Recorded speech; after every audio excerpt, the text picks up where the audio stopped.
Dealing with Dragons, Chapter 11, in which Kazul is unwell and Cimorene makes a new acquaintance. Alianora decided to return home by way of the path outside instead of through the tunnels because it was such a nice day, and she hoped the sun would dry her skirt. Cimorene watched her go, swinging her basket happily and humming a little, her confidence and good humor completely restored by the possession of the fat little packet of dried feverfew in her pocket. "I wish I had as little to worry about," Cimorene muttered, thinking of Wolrog and the wizards. She held the burned patch at the end of her sleeve up to get a better look at it in the sunlight, and shook her head. Even the magic wardrobe would have a hard time fixing that. A puff of wind made her shiver in her wet clothes, and she turned to go back into the cave to change. A dark shadow fell over Cimorene, and she stopped and looked up. "Kazul," she said as the dragon landed on the open path beside her. "Am I glad to see you? Wait till you hear what's been happening." "You do appear to have had a rather strenuous day," Kazul said, eyeing Cimorene's wet, stained skirt and the blackened end of her right sleeve. "Nothing serious, I trust?" "I'm not sure," Cimorene said. "Alianora and I went out to pick some feverfew. We ran into that wizard Antarel." "Where was this?" Cimorene pointed. "Up that way. There's a little round valley off to one side that looks as if dragons never go there, and—" "You found a wizard there?" Kazul sounded deeply disturbed. "How did he get in? How did you get in?" "We climbed through a crack in the boulder," Cimorene said. "I don't know how Antarel did it. When he left, he was heading for the far side of the valley." "This is serious," Kazul said, getting to her feet. "I'd better warn the king. He'll have to use the crystal now." "You'd better hear the rest of it first," Cimorene said. "Antarel wasn't too happy to see us, but when he found out that Alianora was Wolrog's princess, he relaxed. He seemed to think that Wolrog had sent us." "What?" Cimorene involuntarily stepped back a pace at the anger in Kazul's voice. "He thought that Wolrog had sent us," she repeated, and gave a quick summary of her conversation with Antarel. "Wolrog!" Kazul's tail lashed, sweeping a small boulder from one side of the path to the other. "But Wolrog's not a fool, and only a fool would let a wizard into that valley. Unless he was sure that they didn't know." "What was Antarel doing?" "Cutting plants," Cimorene said. "Or rather, cutting a plant. It didn't look like he took more than one." "He wouldn't need more than one if it was the right one," Kazul said tensely. "What did he pick?" "It was a prickly-looking thing with saw-edged leaves," Cimorene said, reaching into her pocket. "I didn't recognize it, but I thought you might, so I brought a piece back for you to look." "What?" Kazul roared. Flames spurted from the dragon's mouth, enveloping Cimorene. Steam hissed from her wet skirt, and the thinner material of her sleeves vanished in a crackle of sparks. The handkerchief-wrapped spray of purple leaves, which she had just taken out of her pocket to show Kazul, disintegrated into a dark, greasy-looking cloud of smoke. Cimorene stared at the ashes in her palm, feeling very, very glad that she had decided to test the way fresh feverfew would work in the fireproofing spell. She felt a little warm, and her clothes had been reduced to a few charred rags, but that was nothing compared to what might have happened. "Now I understand why Alianora ran out of feverfew," she muttered. A puff of wind brushed Cimorene's arms, and she heard a choking sound from Kazul. She looked up, expecting to find the dragon laughing at her remark, and her eyes widened. Kazul's head was thrown back, and her mouth was wide open, giving Cimorene an excellent view of the dragon's sharp silver teeth and long red tongue. Cimorene skipped backward out of reach. Then she realized the dragon was gasping for air. "Kazul, what's the matter?" "The smoke!" Kazul coughed. Her voice was so hoarse that it was hard for Cimorene to understand what she was saying. "What can I do?" Cimorene said, trying not to feel frightened. "Grain jar shelf in the last treasure room," Kazul managed between coughs. "Hurry!" Cimorene was already running through the mouth of the cave as fast as her feet could carry her. She did not even pause as she snatched up the lamp from the floor just inside the door. It seemed to take forever to get through the twisty passages and the first two caves full of treasure. She skidded to a halt in the doorway of the third room and stood panting, scanning the walls for the shelf and the right jar. She found it quickly and ran back at once, the jar clutched tightly in her right hand. The sound of Kazul's coughing grew louder as Cimorene sped back the way she had come. At the mouth of the cave, Cimorene paused and set down the lamp, then unscrewed the top of the green jar. Inside was a thick, emerald-colored liquid, about the consistency of honey. She looked out at Kazul. The dragon's head jerked with each cough, and the scales on her neck were beginning to turn pink around the edges. For a long, careful moment, Cimorene studied Kazul's movements. Then she leaned back and threw the emerald liquid, jar and all, into the dragon's open mouth, just as Kazul took another gasping breath. The jar landed on Kazul's tongue. The dragon's mouth closed, and she swallowed convulsively. Sudden silence descended. "Are you all right now?" Cimorene asked after Kazul had taken several deep breaths without a renewed bout of coughing. "I will be," Kazul said. She sounded exhausted, and her movements as she slid into the cave were slow and uncertain. "What happened?" Cimorene said, backing out of the way so that Kazul would not have to exert herself to go around. "I got a breath of the smoke when the plant in your hand burned," Kazul said as she settled to the floor just inside the entrance. "Lucky it was only a breath. I'll need a few days of rest, but that's better than being dead." Cimorene stared at her, appalled. What was that plant? "Dragon's bane," said Kazul. Her eyes closed, and she slept. Kazul continued to sleep for most of the next 3 days. She woke only long enough for Cimorene to pour a couple of gallons of warm milk mixed with honey down her throat from time to time before she lapsed back into unconsciousness. Cimorene was very worried, but there was not much she could do. Sick dragons are too large and heavy for normal nursing to be of much use. On the afternoon of the 3rd day, Kazul woke up completely for the first time since her collapse. "Thank goodness," said Cimorene, as Kazul shook her head experimentally and sat up. "I was beginning to think you were going to sleep for a month." "I might have if I'd gotten more than a whiff of that smoke." Kazul stretched her neck in one direction and her tail in the other, trying to work out some of the kinks. "If I'd known it was so dangerous, I'd never have brought any of that purple plant back with me," Cimorene apologized. "You might have done worse than sleep for a month. You might have—" She stopped, unable to complete the thought. "I might have died," Kazul said. "Unlikely. If a dragon isn't killed outright by something in the first 5 minutes, recovery is only a matter of time. That applies as much to Dragon's Bane as to a knight's magic sword." "Then why did you want that goo in the green jar?" Cimorene asked. "The antidote? I wanted it because I didn't like the idea of spending a month recuperating when I didn't have to. And since—" A fit of coughing interrupted Kazul in mid-sentence.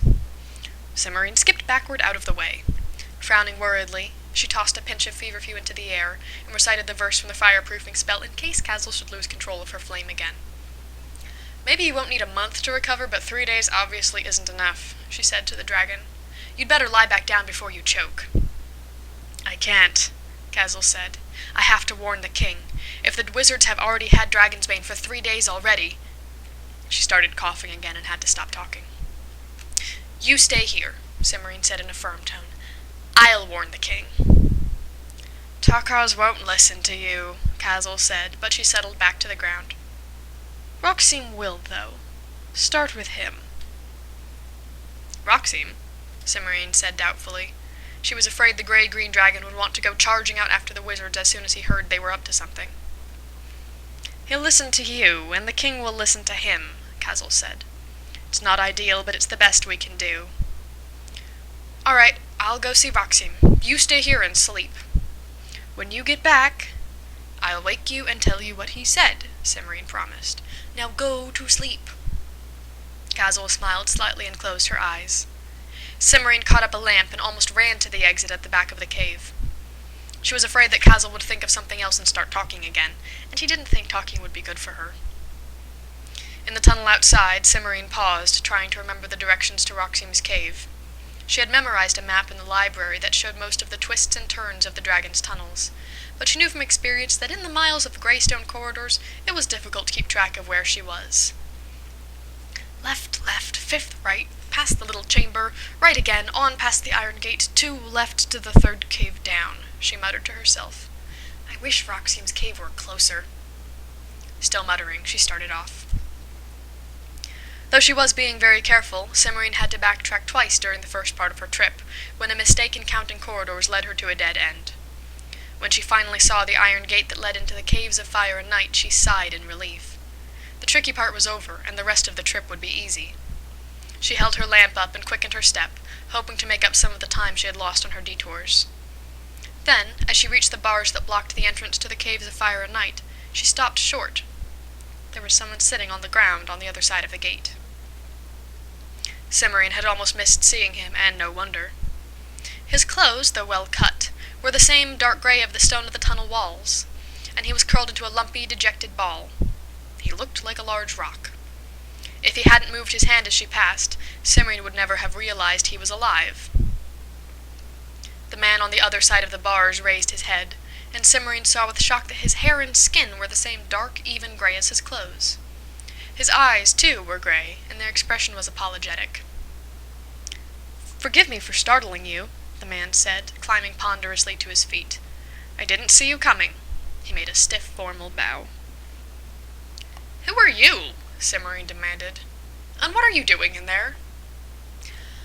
"I'm a prince," the man said in a gloomy tone, "and I'm reaping the rewards of my folly." "What folly?" The prince sighed. "It's a long story." "Somehow they always seem to be long," Cimorene said. "You haven't come to rescue me from the dragons, have you? Because if you have, I'm not going to let you out of there. I haven't got time to spend an hour arguing today." "I have no interest whatever in dragons, I assure you," the prince said earnestly, "and if you would let me out, I'd be extremely grateful. Who are you, by the way?" "Cimorene, princess of the dragon Kazul," Cimorene said. She studied the prince for a moment and decided that he looked trustworthy. "All right, I'll let you out. Turn around and put your fingers in your ears." "What?" the prince said, looking considerably startled. "It's part of the spell to open the gate," Cimorene said. She wasn't allowed to let him overhear the words Kazul had used to unlock the door, even if he did look trustworthy. The prince shrugged and did as she directed. Quickly, Cimorene recited, "By night in flame and shining rock, open thou thy hidden lock, Alberolingarn." For an instant nothing happened, and Cimorene was afraid she had not remembered the charm correctly. Then the iron gate swung silently open. The prince, whose back was to the gate, did not notice. Cimorene touched his shoulder to get his attention, and her eyes widened. "Oh," she said as he turned, You're stone." "I know," the prince said. "It's part of that long story I've mentioned earlier. I haven't gotten used to it yet." He stepped through the gate, and it closed noiselessly behind him. "I'm afraid I don't have time to listen to stories right now," Cimorene said politely. "I have a rather urgent errand to run, so if you'll excuse me—" "Can't I come with you?" Cimorene stared at him. "Why do you want to do that?" The stone prince looked down at his feet with an embarrassed expression. Well, actually I'm lost, and you seem to know your way around down here." He glanced hopefully at Cimorene's face, then sighed. "I suppose I can just wander around some more. I'll have to find a way out eventually." "You'll run into a dragon and get eaten." "I don't think it will hurt stone," the prince said. He sounded almost cheerful, as if he had only just realized that being made of stone might have some advantages. "Maybe not, but you're sure to give the dragon indigestion," Cimorene said. "Bother, I don't have time for this." "I could wait here if you're coming back this way," the stone prince suggested. Cimorene brightened, then frowned and shook her head. "No, one of the dragons might need to get into the Caves of Fire and Night, or it might be the turn of those dratted wizards. You can't stay here." "Then, I know! You can wait in the serving room, just off the banquet hall," Cimorene said. "It's close, there's plenty of room, and I know no one's using it today because I checked the schedule for Alienora yesterday. I can take a shortcut out the back to get to Roxy's without losing any more time. Come on." "I really appreciate this," the stone prince said as they started off. "You don't know what it's like being lost in the dark in these caves." "How did it happen?" The stone prince's expression became gloomy once more. "It's all that soothsayer's fault," he said. "Soothsayer?" My father didn't think it was appropriate to invite fairies to a prince's christening, so he invited a soothsayer instead, the prince replied. The soothsayer took one look at me and said that I would grow up to do a great service for a king. I've been stuck with his blasted prophecy ever since. Doesn't sound so terrible to me, Cimorene said. Well, it wasn't at first, the Stone Prince admitted. I had special tutors and all sorts of interesting things to prepare me for being of great service to a king. My father even sent me to a special school for people who were supposed to do special things. Did you do well? I was at the top of my class, the Stone Prince said with a flash of pride. His face fell again. That's part of the problem. I don't understand, Cimorene said. This way. And can you walk a little faster, please? I'm in a hurry. Well, it's been 3 years since I graduated, and everyone's still waiting for me to do something spectacular, the Stone Prince said, lengthening his stride. The rest of my classmates are already making names for themselves. George started killing dragons right away, and Art went straight home and pulled some sort of a magic sword out of a rock. Even the ones nobody expected to amount to much have done something. All Jack wanted to do was go home to his mother's farm and raise beans, and he ended up stealing a magic harp and killing a giant and all sorts of things. I'm the only one who hasn't succeeded. Why not? The Stone Prince sighed again. I don't know.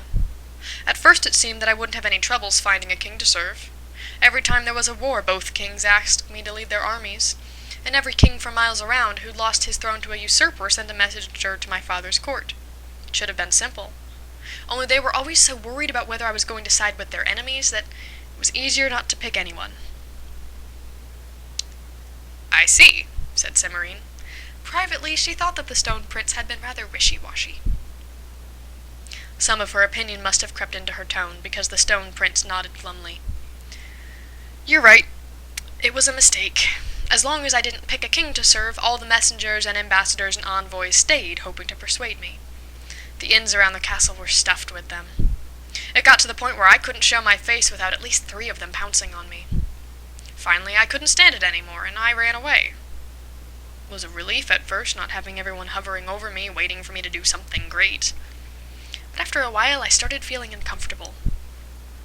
Then I realized that even if nobody around me expected me to do anything special in the service of a king, I expected me to do something.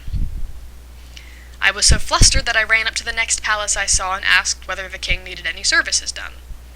It turned out that he was ill, and his doctors had told him that the only thing that would cure him was a drink of the water of healing from the caves of fire and night. So I left to get it at once. So that's what you were doing, Cimorene said. The Stone Prince gave her another gloomy nod. I should have known better. That king had 3 sons, and the first 2 had already gone off to get the water and failed. Anyone with sense would have seen that the youngest son was the one who would succeed. It sticks out all over. But I was too eager to do my great service and get it over with, and I didn't stop and think. What happened? Well, it took me a long time to find the caves of fire and night, but once I did, it wasn't hard to find the water of healing. The chamber's getting crowded. All the princes who've tried to get the water and failed had been turned into slabs of rock. I know, I've seen them, Cimorene said. Watch out for your head, the ceiling's low along here. Then you know what it's like, and you've seen 2 dippers on the wall by the spring. The Stone Prince's shoulders sagged. I knew I should use the tin one. It was one of the first things we learned at school. But I thought it wouldn't do any harm if I just looked at the gold one. So I took it off the wall, and as soon as I touched it, I started to stiffen up. Said Cimorene. The Stone Prince was obviously well aware of how foolishly he had behaved.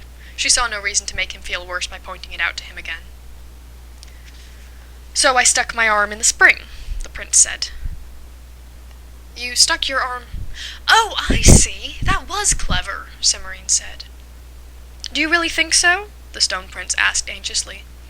I thought that since the water from the spring is going to turn all the slabs of stone back into princes when someone finally succeeds in the quest, then the water ought to keep me from turning into a slab of stone in the first place. Only it didn't work the way I expected, he finished disconsolately. I can see that, Cimorene said, but at least you can still do things. It would be much worse to have to lie there waiting for the right prince to come along and break the spell. I wouldn't have had to lie there very long, the Stone Prince said. That king's youngest son is going to arrive any day now, I just know it. Anyway, if I were a slab of stone, I wouldn't know about it until it was all over and I'd been turned back into a prince again." "How do you know?" Cimorene demanded. "Have you ever been a stone slab?" The stone prince looked startled. "No, I haven't. I never thought of that." "Well, start thinking now," Cimorene said tartly. "Here's the service room. Wait here for me, and don't go wandering off if I'm late getting back. I don't know how long this errand is going to take, and it would be very awkward for me if the dragons found you roaming through their tunnels." "I'll remember," the stone prince promised. "But what do I do if someone comes in?" "Duck into the banquet area," Cimorene said, showing him. "And if someone comes in there too, curl up in the corner and pretend you're a rock." "All right," the prince said doubtfully. Cimorene did not like leaving him, but she was even less enthusiastic about taking him to see Roxime. Roxime probably wouldn't object to the prince himself, though Cimorene suspected there might have been some difficulty over his proposed theft of the Water of Healing. But explaining everything to the gray-green dragon would take hours. Roxime was nice, but tended to take a simple view of things, and the prince's situation was anything but simple. So Cimorene gave the prince one more warning just to make sure he understood, and started off toward Roxime's cave to finish her errand.